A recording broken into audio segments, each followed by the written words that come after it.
Brian Raisendel here. I'm the host of the Fit Growth Machine podcast, where I talk with top leaders in the fitness industry. I have Dr. Jeremy Weiss here of Rise 25, who has done thousands of interviews with successful entrepreneurs and CEOs and leaders in e-commerce. We have flipped the script today, and he'll be interviewing me. Jeremy, And hi. it's great having you. And I always like to point out other episodes that are cool that people should check out. What other episodes should people check out on your podcast? Yeah, that'd be great. Thanks for bringing it up. So, one they should totally check is Glenn Dawson's episode. He talks about how to reset yourself. It's a very interesting one. And then another interesting one is the one we recorded with Julio Cesar Fuentes because he talks about the importance of a positive mindset. So, yeah, I would definitely recommend you guys listen to those two. Cool. And we're going to get into, Brian, I'm excited about this because what do people love hearing about in e-commerce? They love hearing software, tools, apps. What are other people using? And so Brian reached out to his amazing network of e-commerce professionals and found out what do they use. And so we're going to talk all about the different Shopify apps. Before we dig into that, this episode is brought to you by BSR Digital. At BSR Digital, they help e-commerce brands that want to scale their business to the next level grow through paid ads. You know, it could be Facebook, Instagram, Google ads. There's a number of other channels. Most e-commerce brands want to grow their sales, of course, but there's not always a solid plan to do that. And that's what BSR Digital does. They do all the implementation, the management of the paid channels. Most importantly, Brian, you and I both know there's a strategy behind it. So the strategic growth plan is key to doing this. And they even will audit an account. So if you're thinking like, I'm not even sure how we're doing, call them, email them, have them audit your account. They've helped more than 1,000 e-commerce brands grow. You can go to bsrdigital.com or email them at hello@bsrdigital.com. So we're talking about the top Shopify apps. If you are an e-commerce professional, obviously you have Shopify, and they probably have them on BigCommerce and some other platforms. What should you be using? And I know you reached out to some of your network, Brian, to ask them. So who are some of the people you heard from? Yeah, so I would love to give a big thank you to those who contributed to this episode. And some of them are Lin Lee from Society 9, Eric and Kevin Anderson from Bob Active, Diana Delanois from Bravefort, Bruce Breaker for Stylax, Wilson Carter from Clutch Torture, and Chester Cooley from Chi Mushrooms. I got to Thank check you. out Chi Mushrooms. Have you Yeah. looked into that? What is that? What is Chi Mushrooms? They sell medicinal mushrooms. Yeah, they Oh, help people with some medical conditions, so it's a great. You really? should. Yeah, Wow, that sounds hardcore. So let's get into it a little bit. I know a popular category, Brian, is, and you're asking about email marketing and pop-ups. What were some of the ones that were recommended? yeah. So in this category, the top ones are Klaviyo. It's a classic by now. Then orderly emails, privy automatically emails and pop-ups are some of the ones that were brought up by these amazing people in my network. So basically, email marketing and pop-ups, it's a big thing to discuss, right? Because in the agency through paid ads, we help our clients acquire new customers, right? And to acquire traffic, to get traction, right? But then these amazing tools, what they allow them to do is to actually reconnect and re-engage with those people, right? Those who either didn't convert, but also with those who actually did, but could be customers again, could be great referrals, and many other things, right? So it's great to use some email marketing and pop-ups tools. Yeah. I want to dig a little bit into that because, Brian, when you're sending someone to a page, right? They're coming from I'm scrolling around Facebook and I see Chi Mushrooms, like, oh, this looks cool. And I pop off, no one really goes to Facebook thinking I'm going to buy like medicinal mushrooms, but once they see it and you get in front of the right person, it becomes a no-brainer. But when you send them, are you typically sending them? I'm sure there's different places you send them, to a product page, to an opt-in page. What are some of the places that you're sending people? Yeah, that's great. First, one thing you mentioned is really important. You're not looking to buy anything. I would say when you're navigating through your social media, right? This is like interruption marketing, right? You're getting in the way of their navigation and surprising them with your message. So it's important to work on the message, right? To have something appealing to the audience and knowing that they're not looking for what you have to offer. They're just browsing around and looking for some interesting content. So it's a pretty important thing that you work your marketing. And then going to your point, once they click through, they will actually see either a landing page with an opt-in form or with a product page. They could see a variety of things, and sometimes a pop-up might appear, right? Because a brand might hook you up with a discount if you leave your email. So that's a way to collect emails for then nurture them in your email marketing. And yeah, that's what happens typically. So, just to recap for a second, when you reached out, these are some of the top tools that people are using with Klaviyo, orderly emails, Privy, Automizely, emails and pop-ups. And I want to point people that they can, you can search the Shopify App Store, which is like apps.shopify.com, and they have different categories.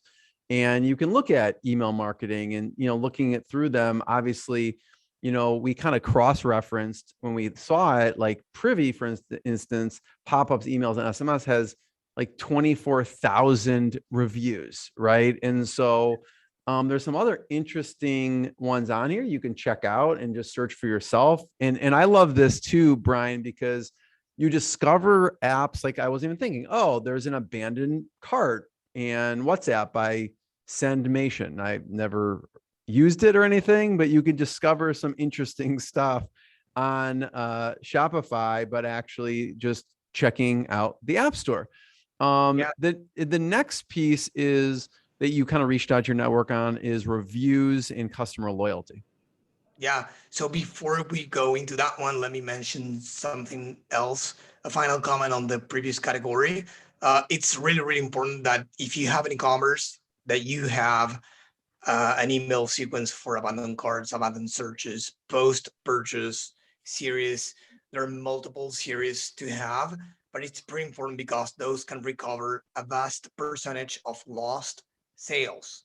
These are lost sales, people who abandoned your website and who knows if they were going to buy otherwise, right?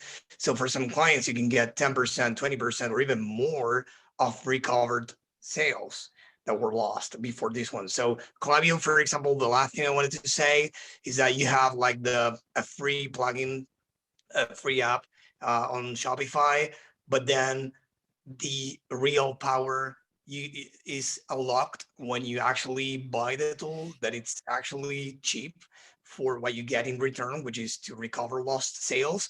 So I would recommend starting small with either of these ones. I have used Klaviyo a lot and so my clients, and I can tell you that when you use the full tool, you unlock a power that you cannot even imagine, and it's great. So regardless of the ones you use, test them out first and then see if you can go even more in depth with their power.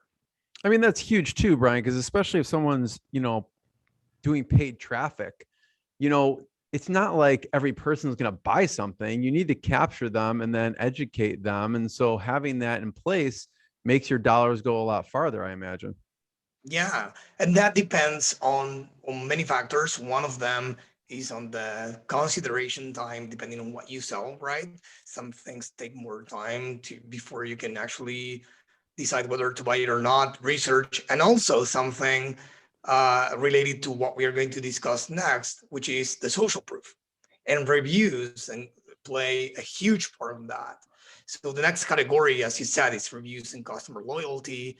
And if you're going to buy something on an e-commerce store and you don't know them, you don't know what they have to offer, you are hesitant whether you're the first customer they are going to have, or if there are more, what is their experience?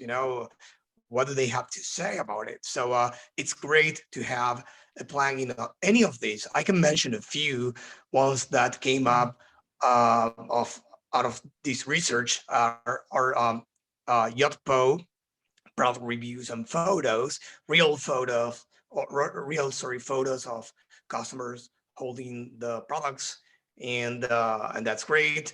Judge.me about product reviews.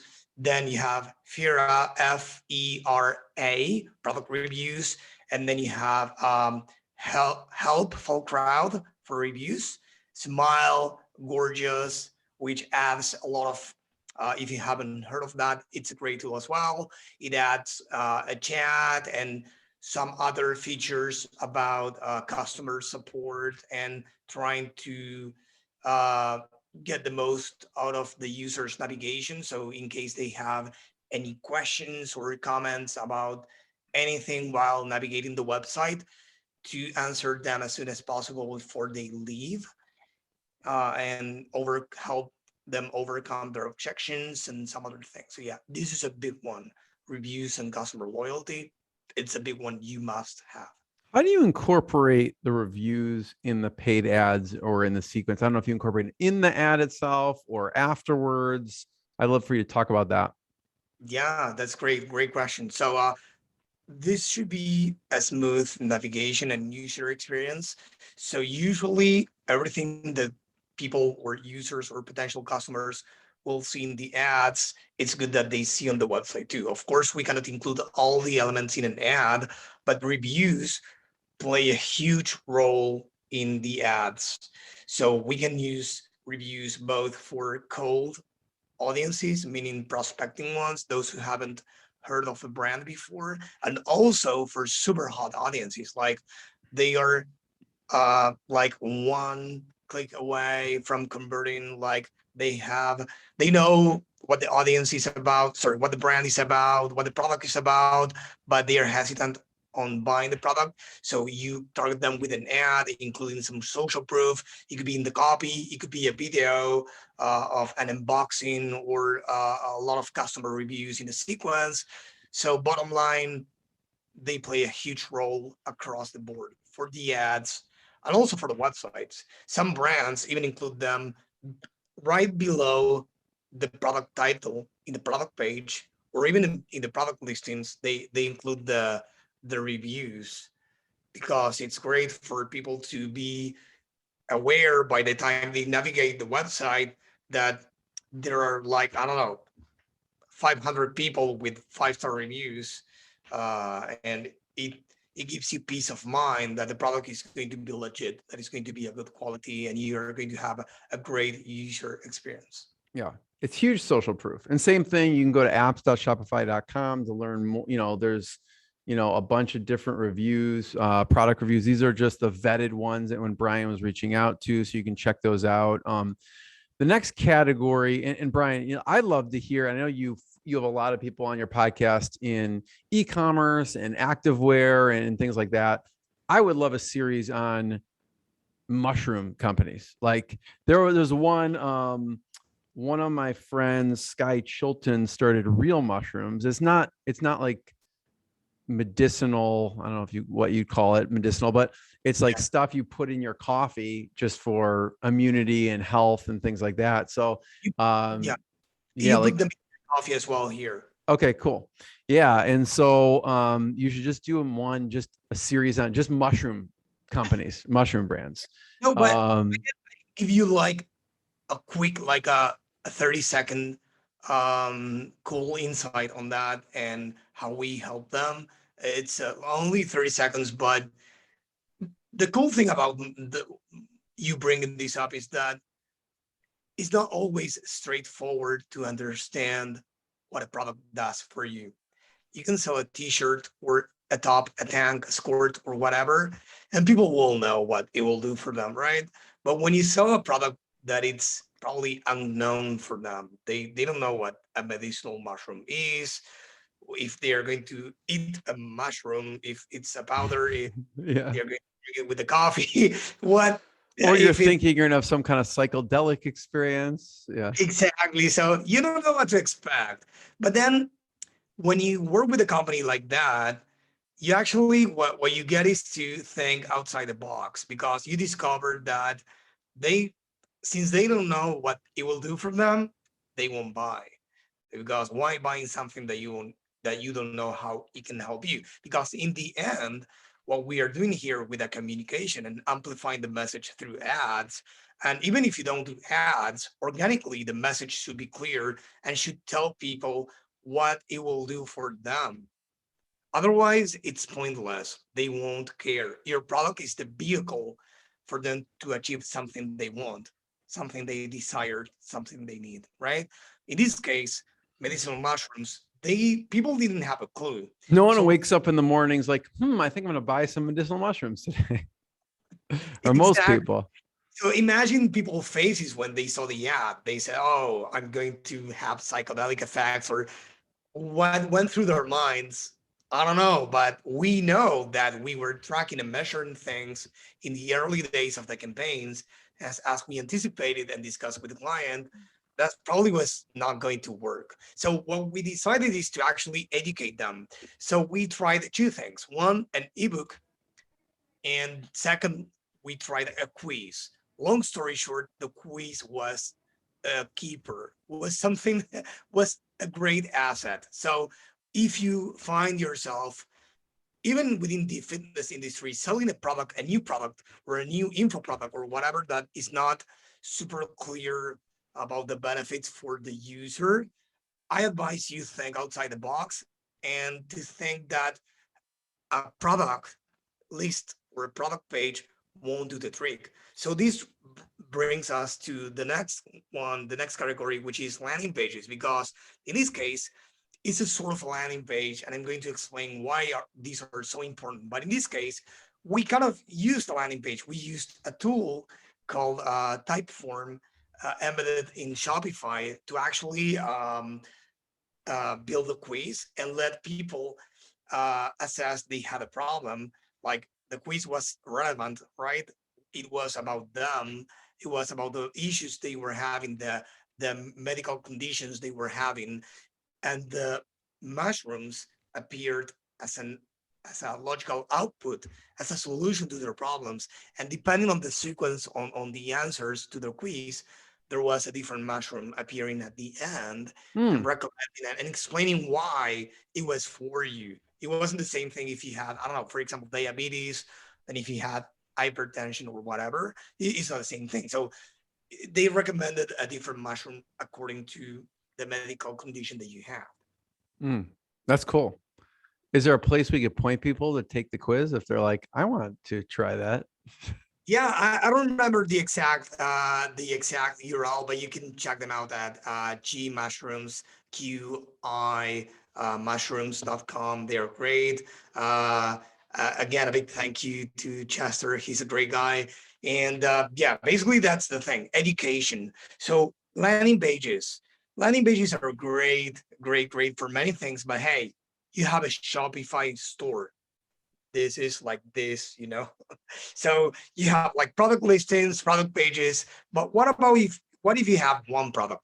What if you have to build a sequence, like a user experience where they buy one product and then they can opt in for an upsell or for whatever. It's not that easy with Shopify. So there are a few plugins that my network recommended to make this experience easier, not only to create upsells, but it could be to build a landing page using a drag and drop builder. It could be to create bundles, like these buy one get one free, like the BOGOs and some other things that you can use. So this is great, great, and recommended if you have a not so classic shopping experience for your audience. So it's not only about listing products, right?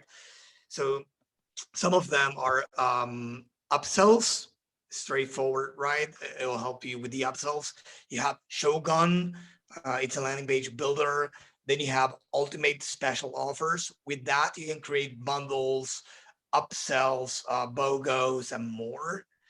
And then This one is not specifically for landing page, probably is for uh, the the next categories. I'm going to probably mention that later. But these landing pages here, landing page builders or upsell builders, these are great to create an alternative shopping experience. And I want to talk about again, same thing. Like some of these, don't reinvent the wheel. I'm sure they have templates and other things you can use that have proven to be effective, I imagine.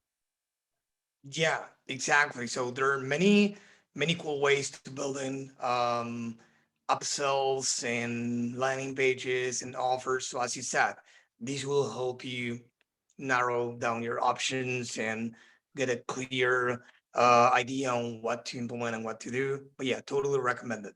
Some of the ones, Brian, I know, and I'm going to put another plug in for, I think, I'm just going to keep bringing up the mushroom company, but like Pan's Jerky, which is mushroom jerky. We're gonna have to get him on your show. I think he was Okay. on Shark Tank at some point. I met him at the Sweet and Snack show. So that's I'm gonna throw his hat in the ring. But you got some just others that didn't really fit into the landing page, the reviews and customer loyalty and email marketing. What were some of the other ones that people mentioned as far as plugins go? Yeah, so a very interesting one. You know, it is said that there are three main levers in every business, and moreover for e-commerce stores. One is to acquire users. We are almost every business owner is focused on this one, acquiring new customers. But then you have other two that are really interesting and sometimes are overlooked, which is increasing the AOV, the average order value, right? And increasing the lifetime value.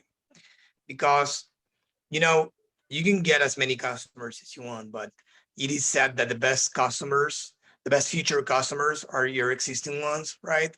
So if you have someone on your website and they love what you have to offer, why not making that experience even better for them and offering more of your great stuff, and then increasing the lifetime value is making them coming for more if they love that.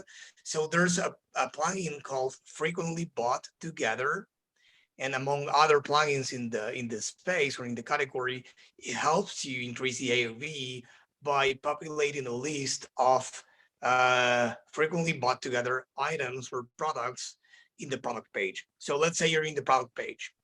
Below the add to cart button, let's say you're promoting a short. Below the add to cart button, you'll say, oh, and by the way, many users who buy this short also bought these tops.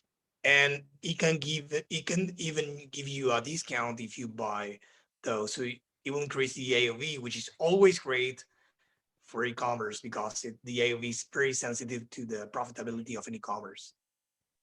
I mean, if you look at it, Brian, too, is like Amazon is obviously mammoth in the space. And if you look and see what Amazon's doing, that's what Amazon does. I mean, if you buy something, they show frequently bought together. So they probably know a thing or two about what converts and how to increase AOV. So, mimicking that is probably not the worst thing you could do. Yeah, and also it makes you think because when you navigate a website as a user, you do it subconsciously. You don't think of all the elements you're exposed to because there's too much information already in our world. So we don't pay attention to all the details, right? But my best advice to the listeners is to pay attention to the right elements that you should include to make the navigation the best as possible for the users, because it's about the right elements. Then you can improve everything you want, right? By having the right elements for the social proof, for increasing the AOV, for whatever, right? For collecting emails, for everything will help the user experience. And if it helps the user experience, it will help their time on their website and it will help your conversion rate. So this is something you should pay attention to. Okay. So yeah, we have a few more in this let's say category, and it's about tax automation. So tax your, for example, will help to automate your sales tax payments, and then you have retail barcode labels. This was like highly recommended by a client of mine saying, Brian, this single plugin saved my life. I made the process of tagging products super easy. So it seems that it's totally recommended. So you should check it out. Then you have smart SEO. SEO is in everyone's mouth nowadays. It's been for years. So you should check it out for sure. And then you have Affirm, which is about monthly payments. There are a few options as well in the market, because sometimes depending on the price point of your products or on the audience, they might use some installments, or to pay in parts. So it's great to come with these tools if you feel that your audience or even your competitors are using that. Brian, this has been amazing. Obviously going through this is a treasure trove of things, that people recommend. There's little landing pages, there's the reviews and customer loyalty, there's the email marketing pop-ups. And then, I know people can go check out bsrdigital.com. Are there any other places we should have them check out online? Yeah, that's great. bsrdigital.com is the best place to find what my company does. If you want to check me out, it's my LinkedIn/Brian Roycentul. If it's a hard one for you, for sure you will find it in the show notes. So yeah, those probably Awesome. are. Thanks for having me, and thanks everyone. Yeah, thank you as well.